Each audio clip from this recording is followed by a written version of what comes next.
네, 안녕하세요. 리테라이드입니다. 자, 오늘은 2025학년도 한양대학교 입시 결과에 대해서 살펴보도록 하겠습니다.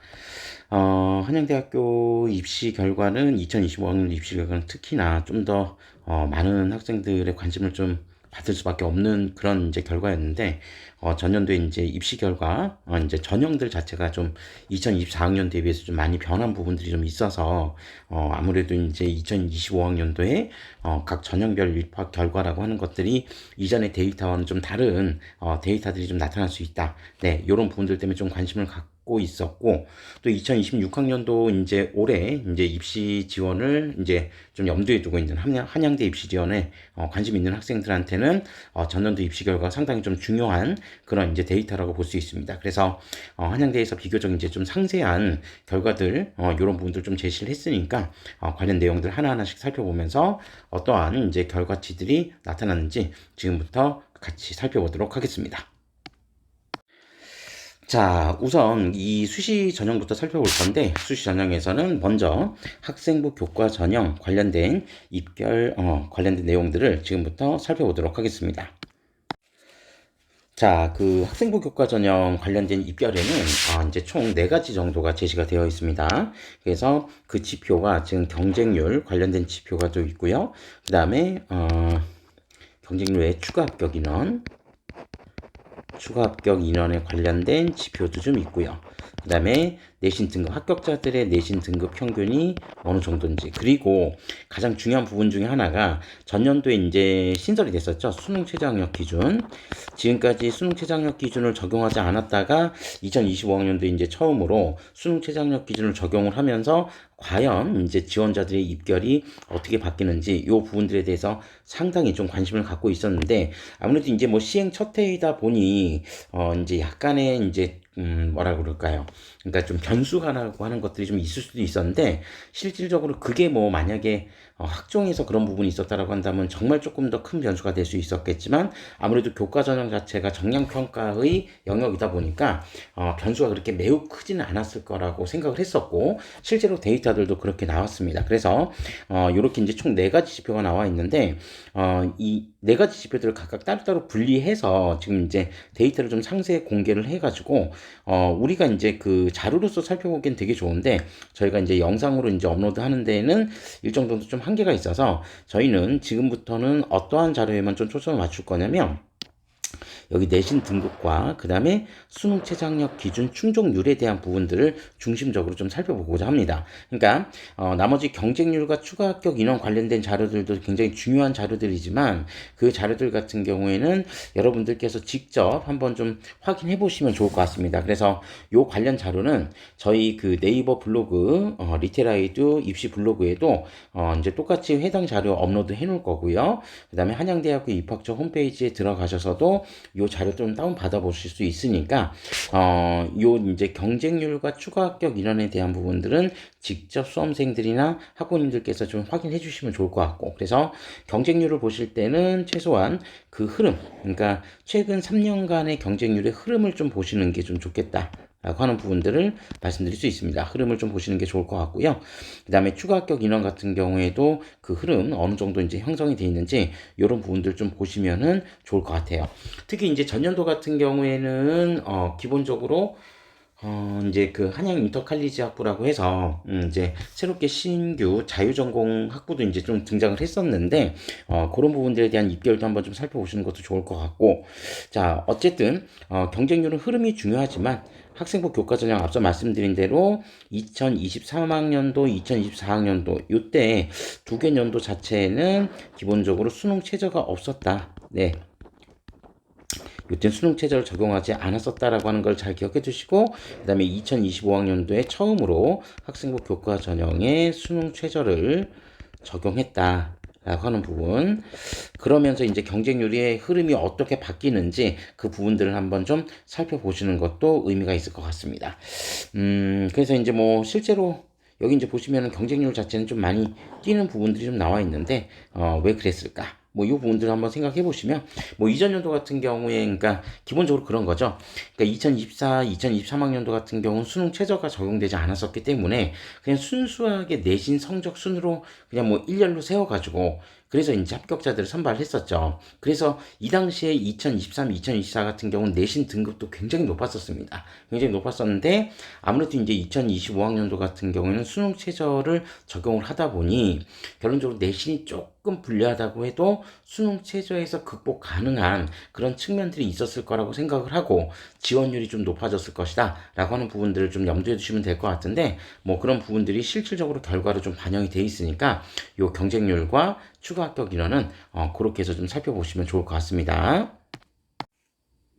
자, 그러면 저희는 지금부터 앞서 이제 말씀드린 대로 내신 등급, 그러니까 합격자들의 내신 등급과 그 다음에 기본적으로 수능 최저 충족률이 어느 정도 나왔는지 그 부분들을 한번 좀 살펴보도록 하겠습니다.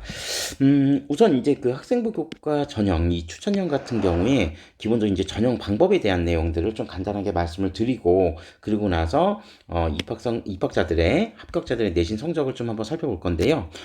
교과 전형 자체는 기본적으로 그 정량 평가의 이제 전형이라고 보시면 되겠습니다. 그래서 이제 그 평가 방법은 학생부 교과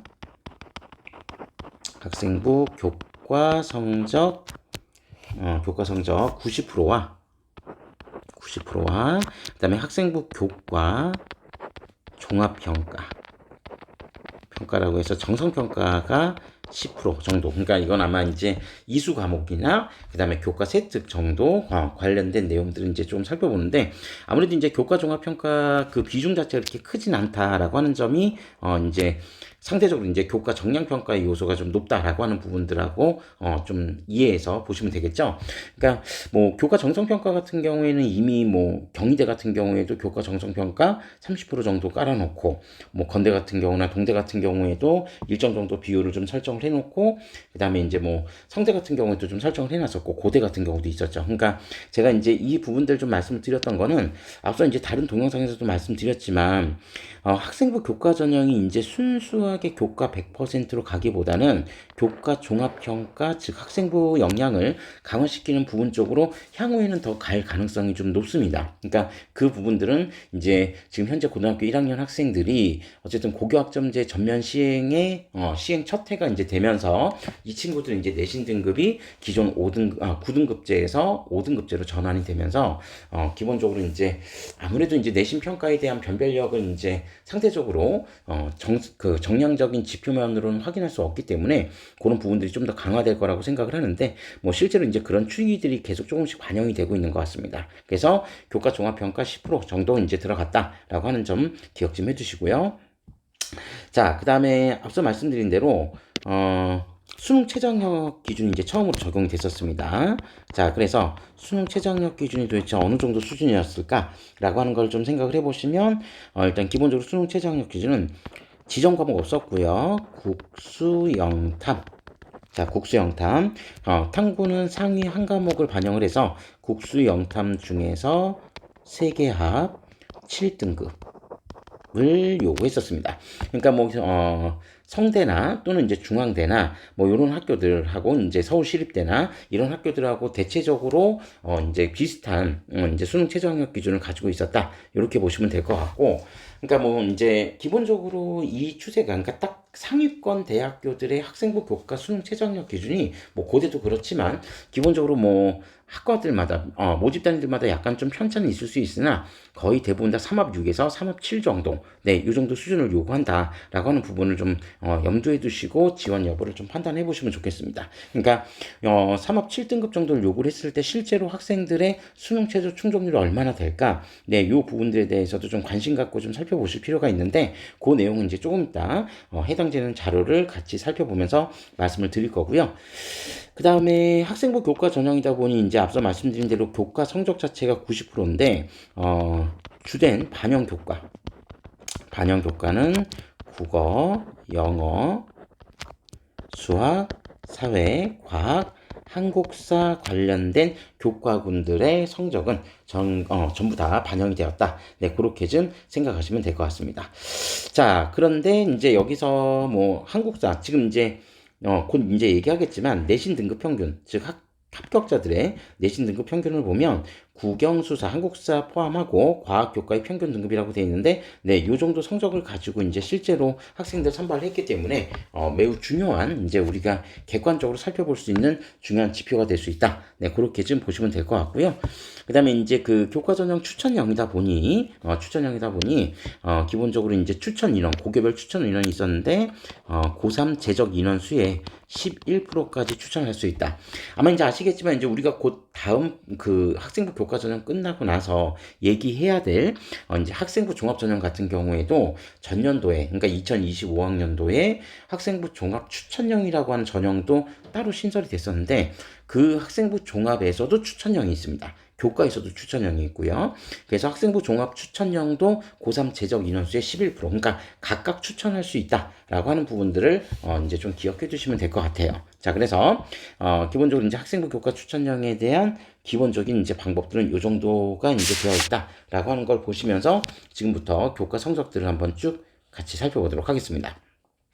자, 이제 최종 등록자 내신 등급 평균이 좀 나와 있는데, 대체적으로 한번 보시면 아시겠지만 2023학년도, 2024학년도 이제 뭐 모집 단위별로 약간 편차는 있으나 기본적으로 이제 굉장히 성적이 좀 높았죠. 그러니까 뭐 건축학부 같은 경우에 뭐 2023학년도 거 빼더라도 뭐 일단 2024학년도에 1.3, 그 다음에 여기 융합전자나 컴퓨터 소프트웨어하고, 그 다음에 정보 시스템 뭐 학과 상경계열, 그 다음에 전기공학, 그 다음에 뭐 신소재공학, 화학공학 같이 선호도가 매우 높은 학과들 같은 경우는 지금 1.1대, 그리고 1.3대, 요 정도까지도 지금 나왔었다는 건데, 자, 그런데 대체적으로 2025학년도 쪽으로 넘어오면서 전반적으로 입결 자체가 좀 하락을 했습니다. 이제 상대적으로 좀 많이 하락을 했는데, 그 부분들은 당연히 수능 최저학력 기준이 적용이 되면서 나타난 현상이다. 이렇게 이제 보시면 되겠죠. 그래서 2024학년도까지만 하더라도 실제로 지금 내신 평균 자체가 1.1에서 한 1.4 정도까지를 하나의 평균 구간으로 놓고 생각을 한다면, 보통 1.1등급에서 1.4등급 정도면 뭐 의예과나 뭐 예를 들어서 약학과나 이런 의학 계열을 제외한다면, 그냥 종합대학 일반학과 기준으로 따진다면 서울대, 연세대, 고려대, 그다음에 뭐 성균관대, 서강대를 다 지원할 수 있는 내신 성적대들이었습니다. 실제로 서울대 같은 경우에도 지역균형 선발 전형 같은 경우가 대략 1.3등급 이내 정도가 되어야 되는데, 그렇다라고 한다면 이 내신, 높은 내신 성적대의 학생들이 2024학년도까지만 하더라도 뭐 혹여나 수능 최저학력 기준을 충족하지 못한다고 해도 한양대에 이제 그 지원을 함으로써 어떻게 보면 조금 더 안정적으로 합격할 수 있는 가능성이 있었는데, 이제 한양대가 수능 최저학력 기준을 적용을 하면서 2025학년도부터 수능 최저학력 기준을 적용하면서 매우 높은 내신 등급을 가지고 있음에도 불구하고 수능 최저학력 기준을 충족하지 못하면 이제는 떨어질 수 있다는 겁니다. 그러니까 지금까지는 그냥 오로지 내신만 파면은 그래도 한양대 정도는 갈 수 있다고 생각했던 그런 학생들에게 이제는 수능 대비가 이루어지지 않으면 그조차도 안심할 수 없게 되었다라고 하는 것들을 좀 염두에 두셔야겠죠. 자, 그래서 어쨌든 수능 최저학력 기준이 적용이 되면서 전반적인 입결은 좀 떨어졌다라고 하는 부분을 좀 보시면 될 것 같고, 자, 그러면 실제로 이제 대략 나와 있는 등급들 한번 보시면 아시겠지만요.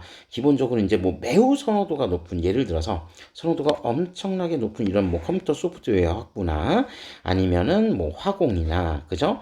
뭐 융합전자공학이나 요런 학과들 같은 경우를 한번 보면은 대체적으로 한 1.5등급 이내 쪽으로 지금 들어와 있습니다. 얼추 보면 신소재공학도 마찬가지고요. 그다음에 전기공학도 뭐 1.6 정도, 1.59 정도 되는데, 어쨌든 그냥 뭐 이제 다른 대학들에서도 공과대학 쪽에서도 상당히 이제 인기가 있다라고 하는, 선호도가 매우 높다라고 하는 그런 학과들은 지금 대략적으로 입결 평균치를 한번 보시면 아시겠지만 거의 대부분 다 1.5등급 이내 쪽으로 들어와 있습니다. 반도체 공학이 이제 뭐 취업 보장되는 계약학과니까 그렇다 치고요. 그다음에 미래자동차공학, 그다음에 데이터 사이언스, 산업공학이 또 한양대는 굉장히 선호도가 좀 높죠. 자, 그래서 이런 학과들 보면 알겠지만 거의 대부분 다 1.5 이내 쪽으로 지금 얼추 들어왔습니다.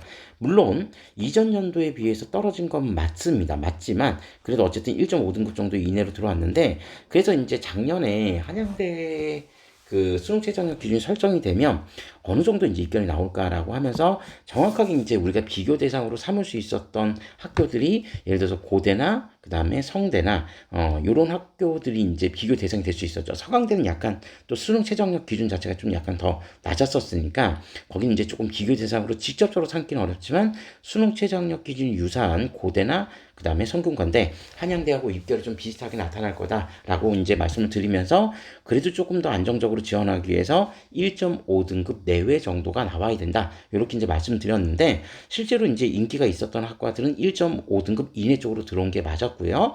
그다음에 선호도가 살짝 이제 매우 인기 높은 학과들보다 조금 낮은 학과들은 1.5등급을 조금 넘어서 1.6등급, 그다음에 뭐 1.7등급 정도까지 그렇게 이제 나와 있었는데 어쨌든 이 내용 자체가 지금 이제 평균점입니다. 그러니까 내신 등급 이제 평균점이기 때문에 전체 1등부터 마지막 학생까지의 그런 마지막 등급까지를 다 종합을 해서 평균치를 냈을 때 지금 우리 이제 그 성적들을 보고 있는 거거든요.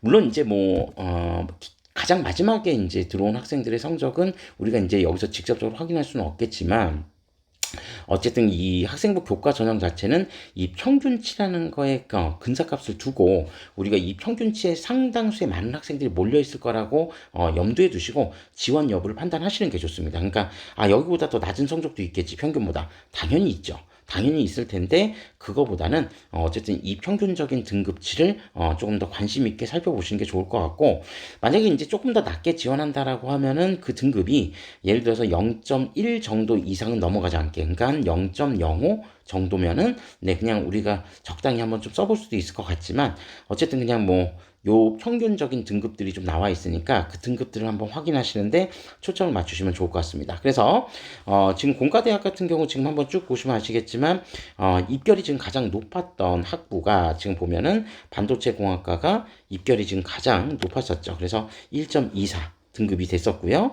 그 다음에 상대적으로 입결이 지금 공과대학 중에서 가장 좀 낮게 형성이 돼 있었던 학과는 대략 한 1.72인 에너지공학과가 가장 좀 낮게 형성이 되어 있었습니다. 그러니까 1.24에서 1.27까지, 공과대학은 1.24에서 1.72였죠. 72까지 이렇게 이제 분포를 하고 있었다. 그러니까 여기에 대한 어떤 평균치를 내보면, 그러니까 이거에 대한 1.24에서 1.7 정도의 평균치를 내보면 얼추 1.5 내외가 나오는 게 실질적으로 맞는 내용이 되겠죠. 그래서 학과별 이제 평균치는 요 정도 이제 어쨌든 수능 최저 학력 기준을 적용해서 처음 나온 데이터이기 때문에 아무래도 이제 요 데이터를 한번 좀 보시면서 지원 전략을 좀 수립해 보시면 좋을 것 같고요. 자, 그 다음에 간호대학 같은 경우는 지금 1.59, 이전 연도에 비해서 역시 이제 좀 하락은 했습니다. 그래서 1.59 정도 지금 등급 형성되어 있고, 아마 이제 그 다른 대학들, 간호대학들도 얼추 좀 비슷한 경향들이 있을 테니까 그 부분들 좀 확인하시면 될 것 같고, 자, 그 다음에 인문 쪽 같은 경우는 조금 더 낮게 형성이 되어 있습니다. 그래서 인문대학 같은 경우는 국문 같은 경우가 지금 1.63, 그러니까 국문이 지금 인문대학에서는 가장 높았고 가장 낮은 학과가 지금 사학과로서 2.16까지, 그러니까 평균치가 지금 나와 있는데 대략 한 1.6에서 2.1 정도까지 이렇게 이제 나와 있는데, 이 중에서는 이제 우리가 성대나 이런 학교들 같은 경우도 한번 보시면 아시겠지만 비슷한 이제 그 비교 대상이니까 유학 동양학과나 이런 학과들 같은 경우 보면 이전 연도에 2점 초반대까지 떨어지는 경우가 실제로 생기기도 했었거든요, 이전에. 그러면 그 이대매 같은 경우는 아주 그냥 귀신같이 또 성적이 또 올라가기도 합니다. 제가 지금 이 말씀 드린 이유는 뭐냐면 어차피 지금 여기 보시면 철학이나 그 다음에 동문이나 사학이나 그죠? 요런 학과들 같은 경우가 지금 거의 2점대 정도까지가 평균치가 나와 있긴 한데 요렇게 되면 또 학생들의 지원 심리상 이제 조금 낮으니까 여기라도 일단 한번 좀 지원해볼까? 라고 하는 생각을 할 수도 있습니다. 그러니까 달리 생각해보면 이런 거죠. 만약에 2점대 지금 초반 성적대라고 한다면, 요 성적대의 학생들이라고 한다면 이 성적대의 학생들이 일단 이제 여러 가지 전략을 세운다고 했을 때 수능 최저가 3합 7이 나올지 안 나올지는 모르죠. 그러니까 3합 7 정도를 깔아놓고 있는 학교들을 여러 개 설정할 수도 있고 그렇지 않을 수도 있습니다. 근데 사람들의 심리상 어차피 3합 7등급이라고 하는 게 여길 지원한 학생들에게 좀 부담스러운 수능 최저라고 한다면 일단 수능 최저가 조금 더 낮은 경희대 같은 경우를 지원을 할 거고, 그죠? 그 다음에 뭐 건국대나 동국대 같이 수능 최저를 적용하지 않는 학교들도 지원을 할 수 있을 겁니다. 또는 뭐 시립대나 이런 학교들도 지원할 수 있을 거고요.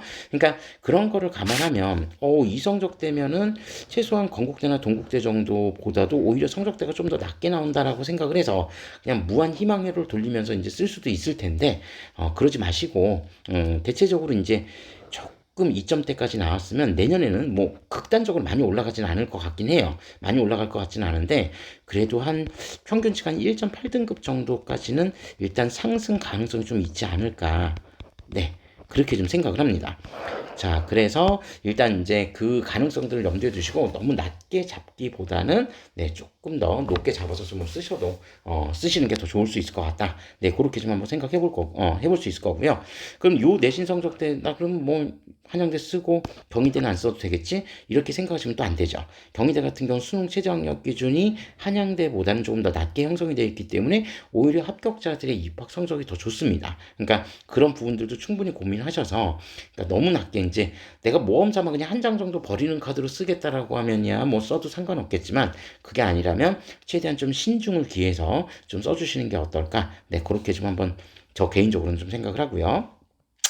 자, 그 다음에 사회과학대학. 자, 사회과학대학도 지금 보시면 가장 높았던 이제 모집 단위가 미디어 커뮤니케이션으로 1.58. 그리고 상대적으로 좀 낮게 나왔던 학부가, 관광부가 지금 1.84. 네, 그래서 1.58에서 1.84 정도까지 나왔었는데, 정치외교학과 같은 경우에는, 네, 이 정도 나왔으면 여기는 내년에 상승 가능성이 있습니다.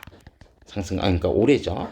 올해 이제 상승 가능성이 좀 있을 것 같고, 제가 봤을 때 아마 사회학과 정도면, 그러니까 사회과학 계열 같은 경우는 대략 한 1.6 등급 내외 정도가 아마 평균치로 맞춰지지 않을까. 네, 그렇게 생각해 보는데, 뭐, 그냥 제 생각일 뿐이니까 또 맞게 떨어질지 어떨지는 한번 좀 지켜봐야겠죠. 그래서 사회과학대학은 1.6 정도 내외선에서, 네, 이제 신중하게 판단하시고 지원하시는 게 좋겠다. 그렇게 좀 생각하고요.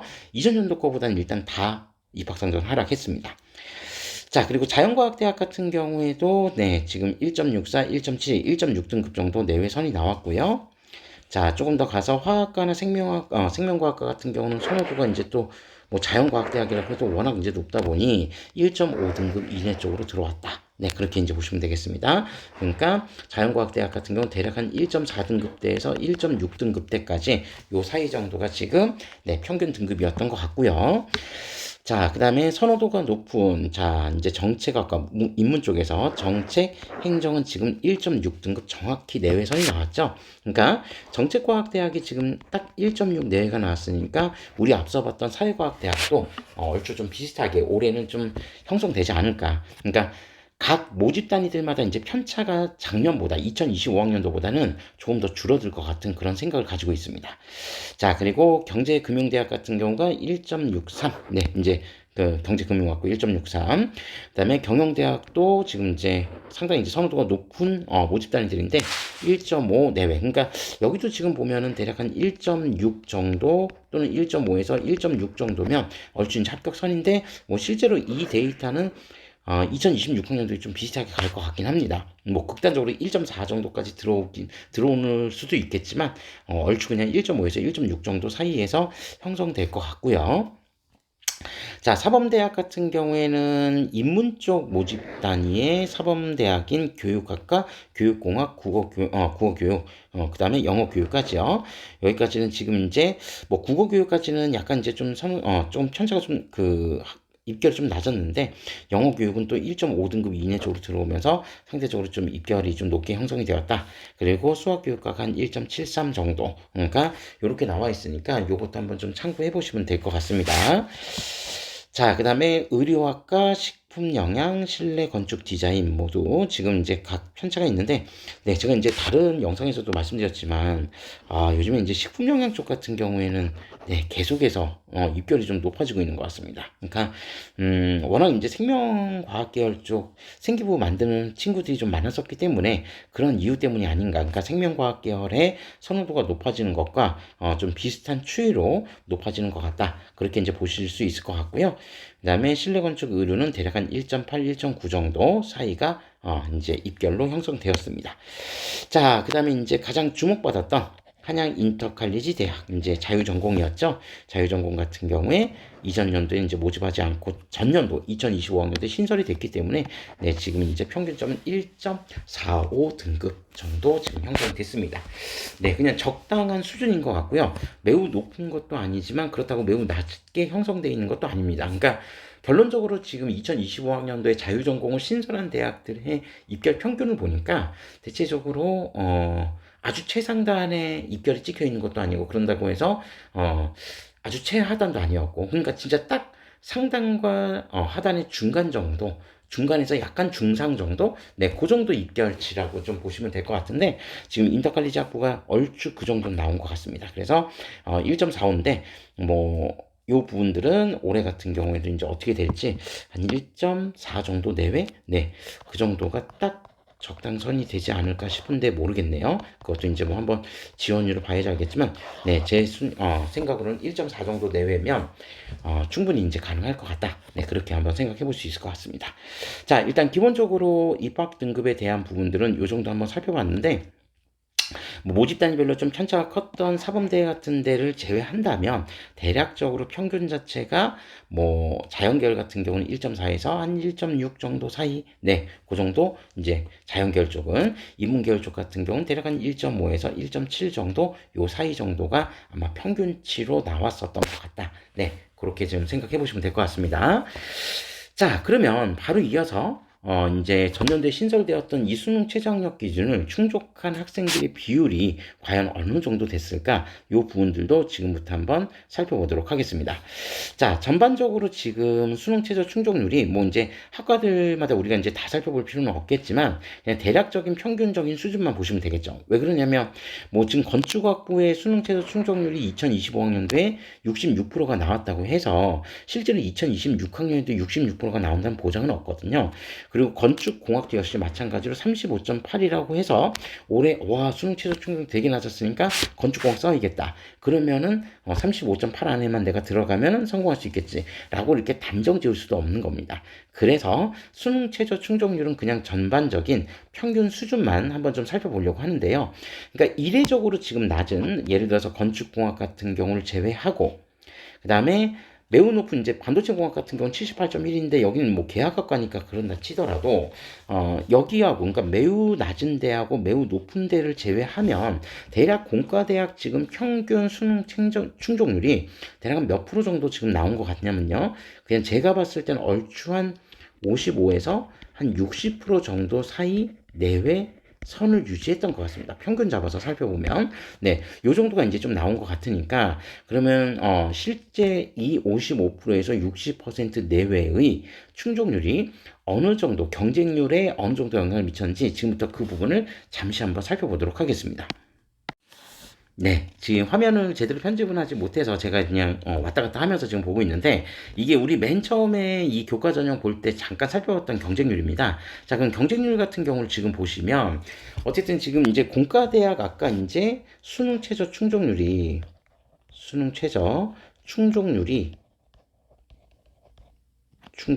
대략 한 55에서 한 60% 정도 내외다. 그렇게 이제 한번 대충 평균치를 한번 내본다고 했잖아요. 그러니까 그 정도를 놓고 보면 예를 들어서 지금 공과대학 전체 평균 경쟁률이라고 하는 게 대략 지금 한번 보면 한 15대 1 정도 지금 나오는 것 같거든요. 15대 1 정도 내외. 그러면 경쟁률이 네, 대략 평균적으로 보면 한 15대 1 정도 내외선. 네, 요 정도가 이제 나온다라고 했을 때, 그러면 수능 최저 충족률을 한 절반 정도 잡으면, 실질 경쟁률은, 이 수능 최저 충족률을 반영을 했을 때, 실질 경쟁률은 대략 한 절반 정도로 줄어든다라고 보시면 되겠죠. 그러니까 실질 경쟁률은 7에서 약 8대 1 정도, 요 정도 이제 경쟁률이 나온다고 보시면 되겠습니다. 그러면 이전 연도 2023학년도, 2024학년도하고 한번 비교를 해보면 그때보다는 어쨌든 조금 더 상승한 것 같긴 하네요. 그러니까 실질 경쟁률 대비로 따져봐도 이전 2023, 2024학년도보다는 조금 더 높아졌을 확률이 좀 있다라고 하는 거를 뭐 좀 살펴보시면 되겠습니다. 다만 이제 이 수능 최저 충족률이라고 하는 게 한 55에서 60%라고 하는 게 뭐 내신 성적 순대로 수능 최저를 충족했다 안 했다 이거를 딱 단정져서 얘기할 수는 없기 때문에, 그래서 약간의 모험 정도는 시도해 볼 수 있다. 근데 이제 그 모험이 그 성적의 갭 차이가 너무 커버리면 실제로 합격을 못하는 경우들이 정말 많습니다. 저는 그런 사례를 너무 많이 봤기 때문에 너무 무모한 도전보다는 적당한 수준에서 도전을 해보는 거는 괜찮을 것 같다. 네, 그렇게 한번 생각해 볼 수 있을 것 같고요. 자, 다시 수능 최저 충족률 관련된 자료로 넘어가 보도록 하겠습니다. 자, 그래서 공과대학 지금 평균 수능 최저 충족률이 대략 한 55에서 60, 간호대학 같은 경우도 지금 얼추 50% 정도 지금 이제 충족률 한 거죠. 그러니까 지원자의 절반 정도는 지금 최저를 맞췄다는 얘기고, 자, 그 다음에 인문과학대학 같은 경우에도 지금 이제 모집 단위별로 좀 편차는 있으나, 뭐 중어 중문이나 독어 동문을 제외하면 나머지 모집 단위들 같은 경우, 네, 뭐 결코 작지 않죠. 그러니까 지금 한 60% 정도 내외선은 얼추 맞춘 것 같습니다. 여기하고 여기 동문하고 중문을 제외하면요, 얼추 지금 한 60% 내외 정도는 맞췄는데, 제가 봤을 때 이건 이제 제 추정이긴 합니다. 제 추정이긴 한데, 이 인문과학대학 같은 경우 지금 공과대학보다 오히려, 그러니까 뭐 모집 단위가 좀 적어서 그럴 수는 있겠는데, 인문과학대학 같은 경우는 지금 전체적으로 보면 수능 최저 충족률이 지금 60% 내외 정도 나왔다라고 하면 상당히 좀 높은 편이라고 볼 수 있거든요. 그러니까 뭐 한양대, 그러니까 뭐 고대 같은 경우가 보통 인문 평균이 한 70% 정도 내외는 나오는 걸로 알고 있는데, 지금 한양대가 이 정도 나왔다라고 하는 부분들은 어차피 뭐 고대나 한양대 쓰는 애들이 뭐 그 학생들이 뭐 비슷비슷하니까 그런다 치더라도 인문과학대학 지금 60% 내외 정도 선이라고 한다면 결코 이렇게 작아 보이진 않습니다. 그러니까 제가 지금 이 말씀을 드린 이유가 뭐냐면, 우리 앞서 이제 보시면 아시겠지만 여기 수능 최저 반영 교과목이 지정 과목 없이 국수, 영탐, 그리고 탐구도 한 과목 평균이었죠. 그리고 이제 반영 교과 같은 경우도 한번 생각을 해보면, 자, 결론적으로 국어, 수학, 영어, 사회, 과학. 자, 이렇게 이제 반영된다라고 했을 때, 그렇다면 과연 이 인문과학대학에 지금 지원해서 수능 최저까지 충족을 해가지고 최종 합격한 학생들 중에는 순수 인문계열 학생들만 있을까? 이 부분은 이제 조금 우리가 한번 생각을 해봐야겠죠. 그러니까 여긴 지금 제가 봤을 때 수능 최저나 반영교과 내용으로만 놓고 생각을 해보면 자연계열 학생들이 지원을 해서 손해보지 않을 수도 있을 것 같긴 해요. 그러니까 그 이유를 이제 다시 한번 생각을 해보면, 자연계열 학생들 입장에서는 어차피 사회 반영 교과가 1학년 때 공통 과목으로 들었던, 이제 한국사 포함이라고 한다면, 그러니까 통합사회 하고 한국사 일단 이순했겠죠. 그 다음에 2, 3학년 때 일반 선택 과목으로 아마도 많이 안 들었을 거고 한 과목 정도 들었을 겁니다. 맥시멈 두 과목이었을 거고요. 그러면 어쨌든 그냥 뭐 과학 같은 경우에 자연계열 학생들에게 과탐 같은 경우에는 뭐 많이 들어야 되니까 그 부분들은 이제 조금 부담스러울 수 있을지 모르겠지만, 어쨌든 뭐 사회 과목 같은 경우에 일반 사회에서 하나, 그다음에 통합사회 한국사에서 1학년 때 성적이 좋았다. 그러면 이 친구들이 내신 성적이 조금 안 좋아도 충분히 좀 지원할 수 있는 여지가 있지 않았을까. 네, 그렇게도 한번 생각해 볼 수 있습니다. 그러니까 우리가 전통적으로 생각하면 뭐 자연계나 공과대를 가려고 했던 애들이 뭐 갑자기 그것도 완전 인문적 색채가 매우 강한 뭐 우리가 이제 소위 말하는 어문이나 사학이나 철학 쪽으로 올까, 이렇게 생각해 볼 수도 있겠지만, 최근에 나오는 데이터들을 보면요, 실제로 정시 같은 경우에 데이터도 그렇고 수시의 데이터도 그렇지만 사탐 선택 인원이 증가했다는 거, 수능 사탐 선택 인원이 증가했다는 거, 그 다음에 실제로 인문 쪽 합격생들의 상당수의 비율 중에 그러니까 다른 대학들도 그렇지만 일단 사탐하나 과탐하나 선택한 친구들 많았고요. 심지어 수학 같은 경우도 확통 선택에서 합격한 친구들도 많았습니다. 그러니까 그런 것들을 한번 좀 생각을 해보면 이제 자연계열 수험생들 중에서도 결론적으로 이런 어떤 이제 과목들에서 이제 학과 선택에 있어서 물론 이제 자기 진로에 맞게 학과를 결정하는 게 가장 좋긴 하겠지만 일단 이제 상위권 대학교들을 염두에 두는 학생들의 입장에서는 네, 이렇게 교차 지원에 대한 부분들도 충분히 좀 가능성을 놓아야 되는 거 아닌가. 네, 그렇게 한번 생각해 볼 수 있을 것 같습니다. 자, 뭐 이거는 그냥 제 추론일 뿐이니까 뭐 자세한 거야 뭐 어쨌든 대학이 알고 있겠죠. 자, 그다음에 사회과학대학 같은 경우도 지금 대략 뭐 아주 극단적으로 낮은 정치 외교나 관광학부를 제외하면 사회학과나 지금 미디어 커뮤니케이션도 지금 70% 정도에 지금 육박하고 있거든요. 네, 70% 정도.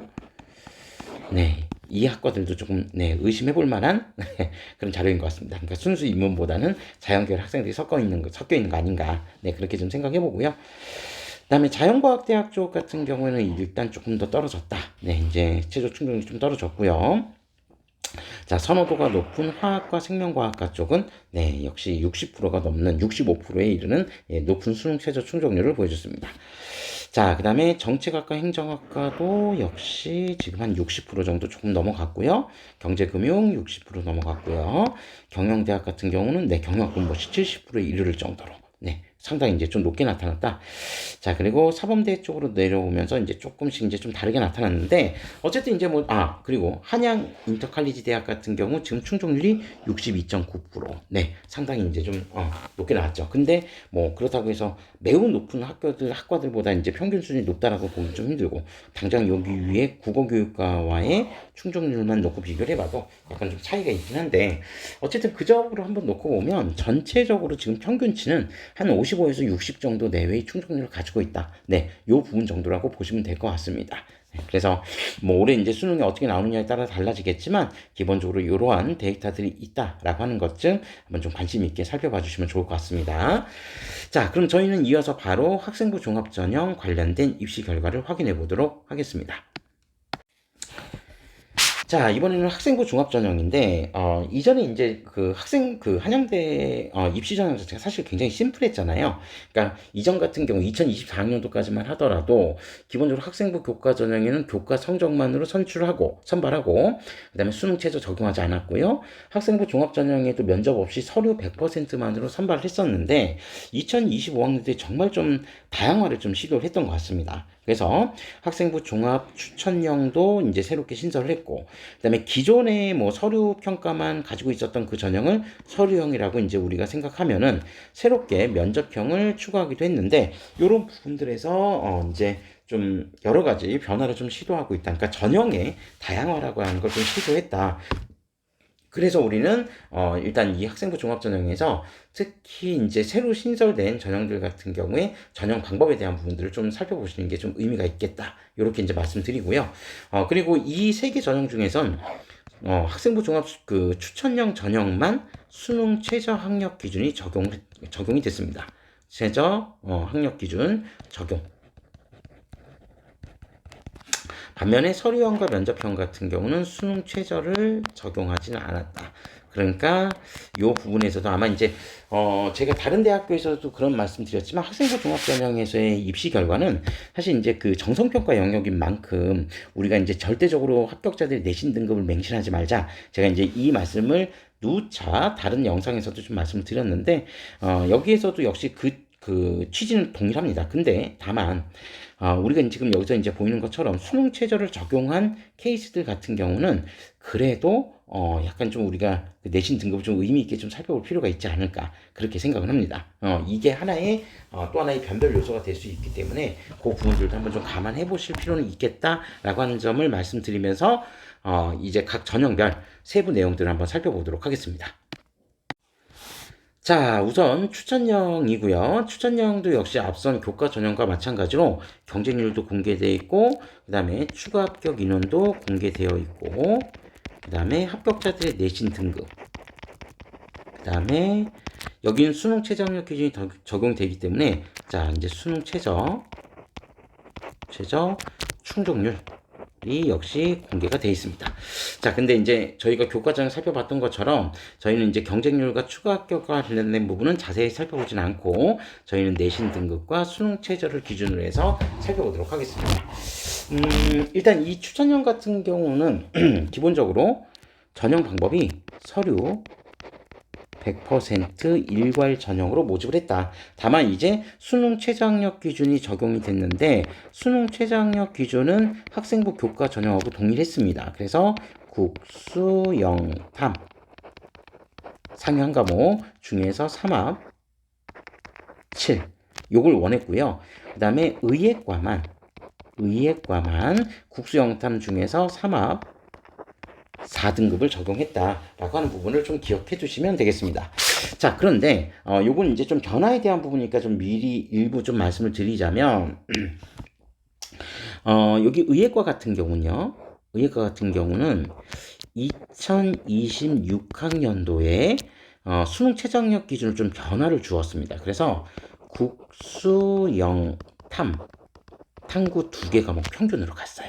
그러니까 기존에는 1개 과목이었었는데 의예과만 2개 과목 평균으로 갔다. 그래서 3합 4 이거는 동일한데 탐구가 지금 2과목 평균으로 바뀌었다는 것도 일단 좀 참고해서 기억해 주실 필요가 있습니다. 다른 모집 단위들은 이전 연도하고 동일하게 국수영탐 1과목 반영해서 3합 7등급 기존하고 동일한데 의예과만 좀 기준이 바뀌었다. 이렇게 좀 기억해 주시면 될 것 같고요.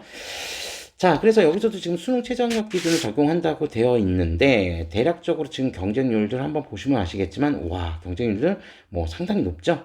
그래서 지금 전반적으로 지금 경쟁률들이 대략 20대 1에서 한 30대 1 정도 내외까지인데 특히 공과대학 같은 경우는 경쟁률이 워낙 높아서 공과대 같은 경우는 지금 30대 1 이상의 경쟁률을 거의 대부분의 학과들이 지금 다 보여줬다. 의예과도 한 30대 1 정도 가까이 됐고요. 그 다음에 인문 쪽 같은 경우는 약간 이제 좀 편차가 있긴 했는데, 인문 쪽 같은 경우는 기본적으로 대략 한 20대 1 내외 정도. 네, 요렇게만 이제 보시면 될 것 같고, 자, 그 다음에 자전. 한양 인터칼리지 대학 같은 경우에는 네, 자연 쪽은 51.4, 그 다음에 인문 쪽은 25.5. 그러니까 자연과 인문 쪽 평균 경쟁률보다는 조금 더 높게 형성이 됐다라고 하는 부분들을 네, 좀 참고해 보시면 되겠습니다. 네, 이런 부분들이 이제 좀 특성 있게 좀 나온 부분이다. 그렇게 좀 보시면 될 것 같고요. 자, 그 다음에 조금 넘겨서 이제 추가 합격 인원도 있는데 이 부분도 그냥 한번 나중에 저희 네이버 블로그 리테라이드 블로그에 오셔서 자료를 좀 다운 받으시든가 아니면 한양대 입학처 홈페이지에서 직접 자료를 한번 확인해 보셔도 괜찮을 것 같습니다. 자, 그러면 저희는 지금 바로 내신 등급 평균에 대해서 한번 좀 살펴볼 건데 요 내신 등급 평균은 그냥 대략적인 평균치만 저희도 볼 거예요. 근데 중요한 거는 같은 학생부 종합 전형이어도 앞서 말씀드린 것처럼 추천형이 지금 수능 최저학력 기준이 적용되고 있는 상황이기 때문에 기본적으로 요 전형, 그러니까 수능 최저학력 기준이 적용되는 전형과 그렇지 않은 전형들의 합격자들의 내신 평균은 어느 정도 편차가 있을지 그런 부분에 좀 초점을 맞춰서 좀 이해해 주시면 좋을 것 같습니다. 자, 그래서 지금 이제 여기 현재 나와 있는 거는 국영수사과 그리고 전문교과의 평균 등급이라고 지금 되어 있으니까 주요 과목들은 이제 평균 등급이라고 좀 보시면 될 것 같고요. 자, 그래서 2025학년도 같은 경우에 지금 공과대학 평균 같은 경우는 대략 한 2.5등급 내외선 정도라고 보시면 되겠죠. 얼추 2.5등급 내외.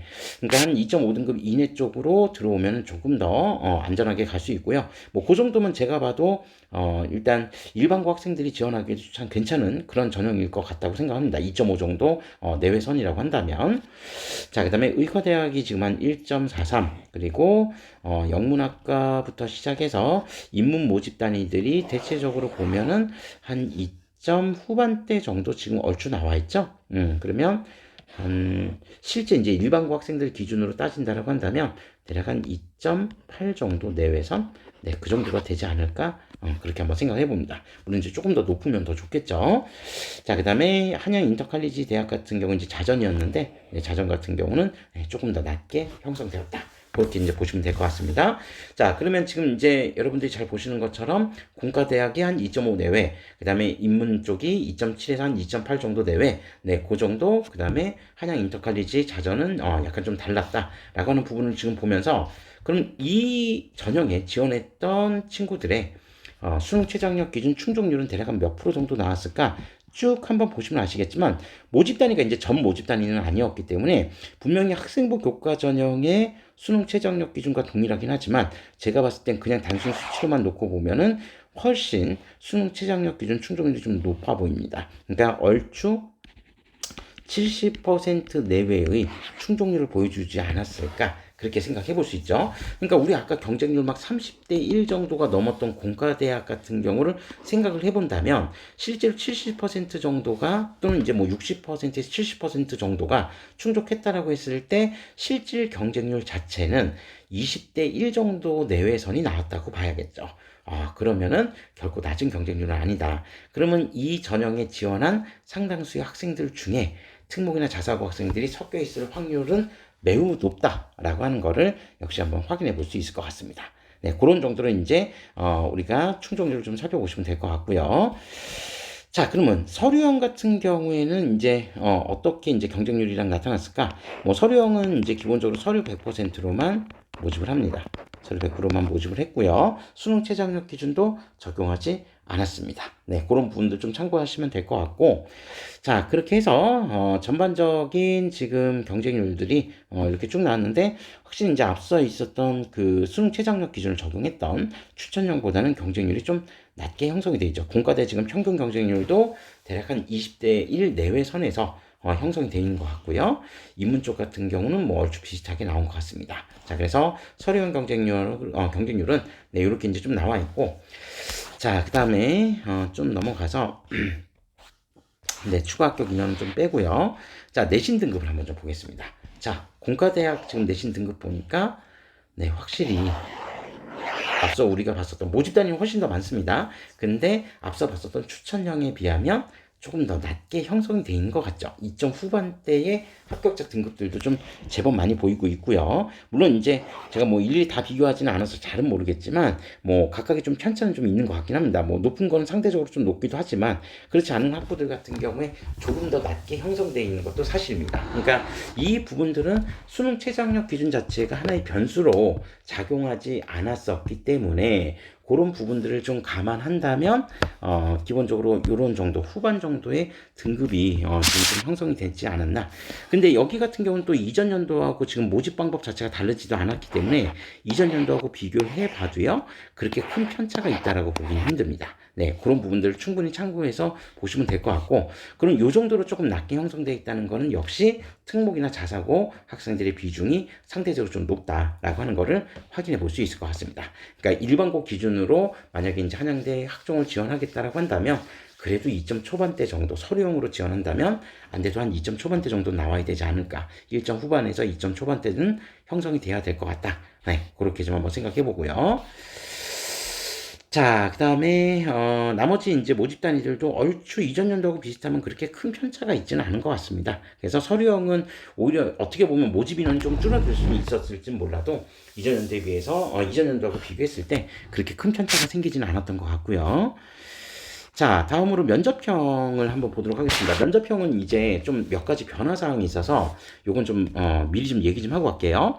그러니까 면접형 지금 여러분들 보시는 것처럼 전년도에 면접형이 이제 신설이 됐는데 문제는 면접형이 지금 사범대학교에 한해서 면접형 전형으로만 모집을 했었습니다. 그래서 작년에 그러니까 2025학년도에 면접형 전형을 시행을 했을 때 일단 단계별 전형을 시행했었거든요.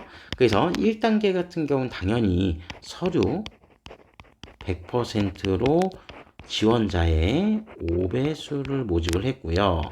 그 다음에 2단계는 자 1단계 성적 80%와 그 다음에 면접 20%를 합산해서 최종 합격자를 선발을 했었습니다. 자, 그렇게 이제 선발을 했었는데, 올해 같은 경우, 그러니까 2026학년도죠. 지금 현재 이제 뭐 수시 확정 요강이 아직까지는 홈페이지에 게재가 된 건 아니고, 계획안에 나와 있던 내용들 같은 경우를 토대로 해서 미리 좀 말씀을 드려보자면, 일단 1단계 선발 인원 배수가 5배수에서 2026학년도에는요, 6학년도에는 7배수까지 늘어났습니다. 이 말은 일단 뭐를 염두에 두는 거냐? 경쟁률이 이전보다 상승할 가능성이 있다라고 하는 거를 좀 기억해 두시면 되고요. 그 다음에 2단계 비중도 변화가 좀 있습니다. 그래서 1단계 성적 반영 비중을 70%로 좀 낮추고, 면접형이다 보니 그 전형의 취지를 살려서 면접의 반영 비중을 30%까지 늘렸다. 그러니까 사실 면접 30% 늘렸다는 거는 그냥 평균적인 수준입니다. 그러니까 따지고 보면 이전 연도 2025학년도의 면접 비중이 좀 낮았던 거지, 결론적으로는 뭐 20에서 30%가 됐다고 해서 엄청나게 면접 비중이 높아졌다고 보기는 좀 어렵습니다. 다만 그래도 다른 대학하고 좀 비교를 해봤을 때 거의 평균적인 수준이 왔으니까, 그럼 면접의 변별력이 이전보다 높아진 건 분명하다라고 하는 거, 요거 하나 좀 기억해 주시면 될 것 같고요. 자, 일단 그 변화 사항에서 요 정도가 변화가 됐는데, 하나 더, 면접형 모집 단위가 이전보다 확대가 됐습니다. 그러니까 확대가 됐다는 거는 기존에는 사범대밖에 지금 모집을 안 했었는데, 2026학년도에는 사범대는 당연히 모집을 하고요. 그 다음에 공과대 일부 플러스 한양 인터칼리지인 자전 같은 경우도 일단 면접형에서 모집하는 인원들이 할당이 돼 있습니다. 자, 그런데 여기서 이제 이 새롭게 모집하는 단위들 할당이 되면서 이제 좀 특징적인 게 뭐냐면, 사범대 같은 경우에는 기존과 동일하게 학생 기반 면접을 하거든요. 학생부 기반 면접을 하는데, 지금 공과대 일부랑 자전 새롭게 들어온 여기 같은 경우는 제시문 기반 면접과 학생부 기반 면접을 동시에 실시를 합니다. 자, 그러니까 중요한 거는 제시문이 나와 있다는 게 중요하죠. 제시문이. 그러니까 제가 정확히 내용을 다 살펴보진 못했는데, 그러니까 공과대학이나 자연계열 쪽에서 이제 제시문이 나타난다라고 한다면, 최소한 수과 관련된 내용들이 나올 확률이 좀 높지 않을까. 물론 자전 같은 경우는 인문사회가 나올 수도 있겠지만, 어쨌든 제시문은 이제 수과학 중심으로 이제 별도의 시험지가 이제 따로 출시되지 않을까. 이런 이제 제시문 면접하는 대학교들이 이제 고대나 연대나 서울대 같은 경우가 제시문 면접을 했었으니까, 그 형태하고 좀 비슷하게 가지 않을까, 그렇게 생각을 해봅니다. 자, 그래서 이런 부분들이 일부 좀 변화가 생겼으니까 이 내용들도 좀 참고해서 기억해 주실 필요가 있겠다, 이렇게 좀 말씀드리고요. 자, 그래서 이제 올해 같은 경우 전년도에 지금 자료가 없는, 그러니까 데이터가 없는 여기 공과대 일부랑 그 다음에 자전 여기 같은 경우에 좀 주목해서 보시면 될 것 같습니다. 그 공과대 같은 경우에 지금 어떤 학부들이 이제 모집을 하냐, 이렇게 이제 좀 궁금해하실 수 있는데, 근데 생각보다 많긴 합니다. 그래서 융합전자, 컴퓨터 소프트웨어, 그 다음에 전기생체공학부에서 전기공학, 그 다음에 바이오메디컬 공학 다 모집을 하고요. 신소재공학, 화학공학, 에너지공학, 기계공학, 미래자동차, 데이터 사이언스, 생각보다 좀 많죠. 네, 이 학부들 중에서도 면접형으로 이제 학생들 일부를 모집하니까 그 부분들을 일단 좀 기억해 주시면 될 것 같습니다. 자, 그래서 지금 이제 이런 부분들이 좀 변화가 있다라는 점을 말씀드리면서, 경쟁률 한번, 사범대밖에 없으니까 사범대 경쟁률 살펴보시고요. 네. 그리고 합격자들의 내신 평균 등급은 좀 편차가 있긴 한데, 얼추 국어랑 영어 교육과를 제외하면 나머지 학부들은 그래도 한 2점 후반대 내외 정도. 네, 근데 학생부 종합 전형이다 보니 내신 등급에 수능 최저도 없는 전형이다 보니 너무 내신 등급에 너무 이렇게 매몰돼서 살펴보시면 안 되겠다라고 하는 부분을 말씀드릴 수 있겠습니다. 자, 다음으로 논술 전형 입시 결과에 대해서 이제 살펴볼 건데, 사실 논술 전형은 제가 따로 더 설명드릴 게 많지는 않고, 다만 이제 논술 전형 같은 경우에 변화된 내용들만 한번 좀 살펴보면서 이제 논술 전형 짧게 좀 마무리하고 넘어가도록 하겠습니다. 그러니까 논술 전형 같은 경우에 기본적으로 이렇게 한번 좀 써볼까요? 2025학년도 그러니까 우리가 이제 살펴볼 건 2025학년도 여러분도 이제 살펴보실 자료가 2025학년도일 텐데 뭐 2023학년도부터 시작해서 2025학년도까지 기본적으로 한양대 논술 같은 경우에는 평가 방법이 논술 구식과 그 다음에 학생부 종합평가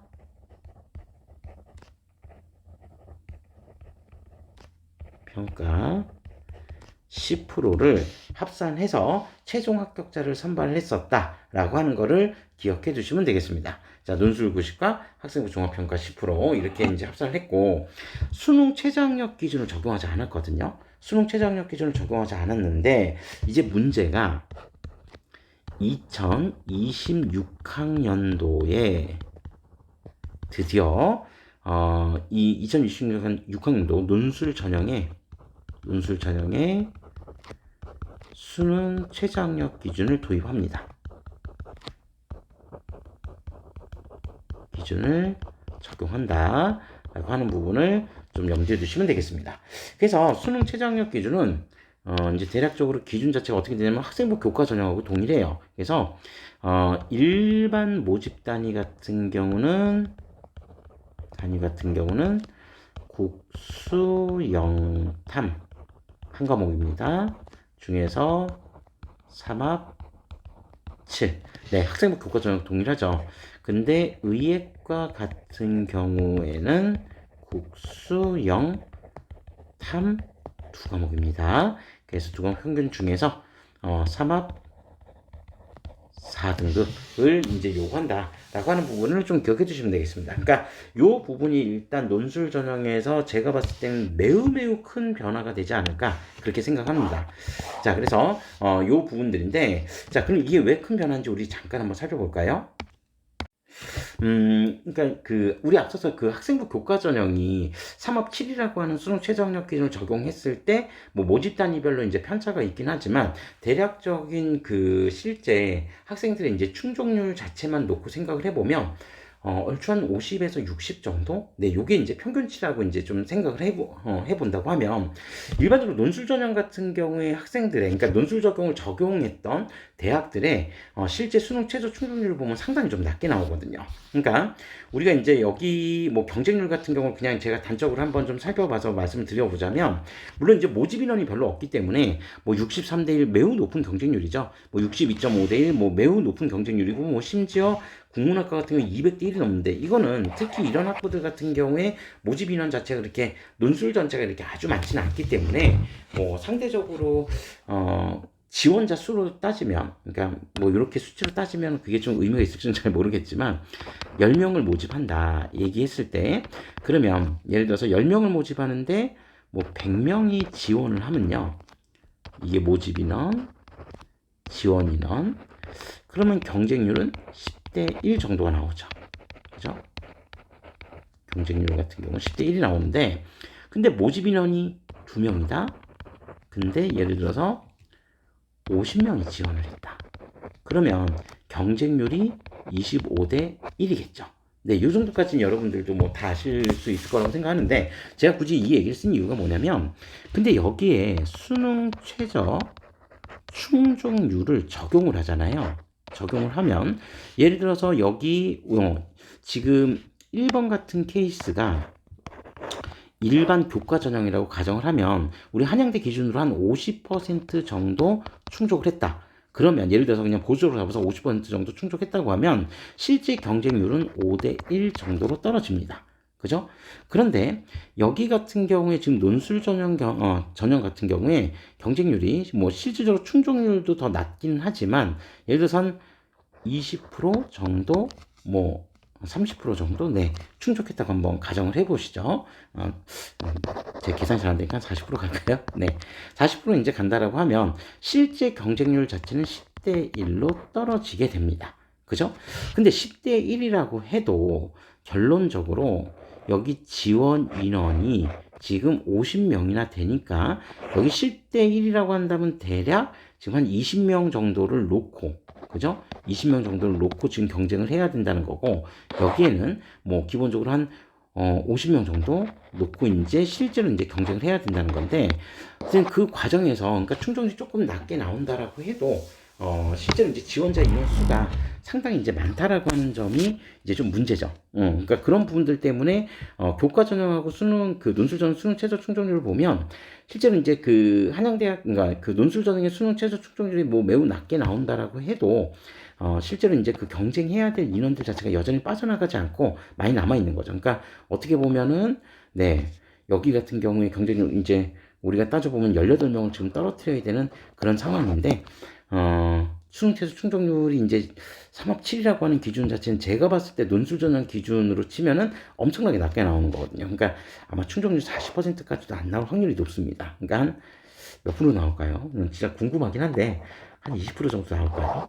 20% 정도 나온다라고 하면 그때는 인원이 네, 이제 10명 정도밖에 충족이 안 됐다고 하는 거니까 이 수능 최저에 대한 그러니까 결론적으로 제가 말씀드리려고 했던 게 이제 복잡한 이 수치를 써가면서 지금 약간 좀 딴짓을 했던 것 같은데 수능 최저 충족률이 수능 최저학력 기준이 적용이 되면 그만큼 그 수능 최저를 못 맞춘 아이들이 학생들이 좀 많아져서 실제로 합격할 확률 자체가 수능 최저만 안정적으로 나오면 좀 더 높아지지 않을까 그렇게 생각을 합니다. 근데 진짜 성적 합격자들의 성적 편차는 크게 나타날 수는 있을 것 같긴 해요. 그래서 어떻게 될지 한번 정말 논술 전형 올해 이제 그 수능 최저를 적용하지 않았을 때 어떤 이제 결과가 나올지도 한번 지켜보실 필요가 있겠습니다.